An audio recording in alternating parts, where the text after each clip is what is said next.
আলাইকুম বন্ধুরা, আমার চ্যানেলে আপনাদের সবাইকে স্বাগত জানাই। বন্ধুরা, আমি আজকে আপনাদের সঙ্গে শেয়ার করব আচারি লঙ্কা।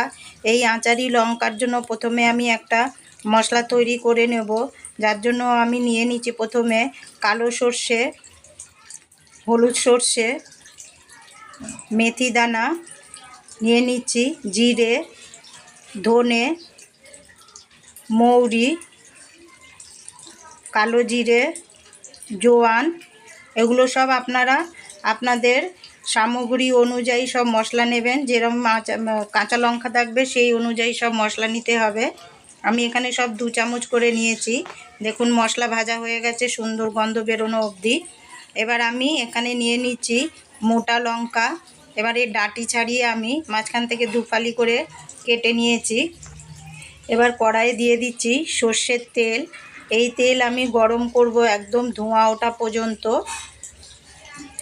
আর আমি মিক্সারে নিয়ে নিয়েছি মশলা, এগুলো আমি একটু মোটা করে বেটে নেব। দেখুন ধোঁয়া উঠে গেছে। এবার দিয়ে দিচ্ছি 1/2 চামচ হিং। এর মধ্যেই দিয়ে দেব আমি লঙ্কা যে চিড়ে রেখেছিলাম মাঝখান থেকে, সেটা দিয়ে দিচ্ছি হলুদ গুঁড়ো, দিয়ে দিচ্ছি স্বাদ অনুযায়ী লবণ, দিয়ে দিচ্ছি কাশ্মীরি লঙ্কা গুঁড়ো কালারের জন্য। এবার আমি এগুলো খুব সুন্দর করে একসাথে 2-3 মিনিটের জন্য ভেজে নেব। ভাজা হয়ে গেছে। এবার দেখুন আমার এদিকে মশলা গুঁড়ো করা হয়ে গেছে। এবার আমি এই সব মশলা দিয়ে দিচ্ছি, দিয়ে আমি এগুলো সব একসাথে খুব ভালো করে মিশিয়ে নেব। দেখুন মেশানো হয়ে গেছে, খুব সুন্দর করে পুরো গা লেগে গেছে।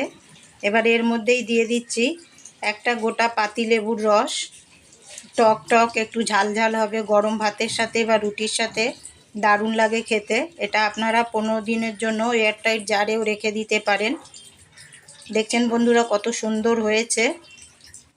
বাড়িতে আপনারা অবশ্যই একবার ট্রাই করবেন, করে আমাকে কমেন্ট করে জানাবেন কেমন হয়েছে।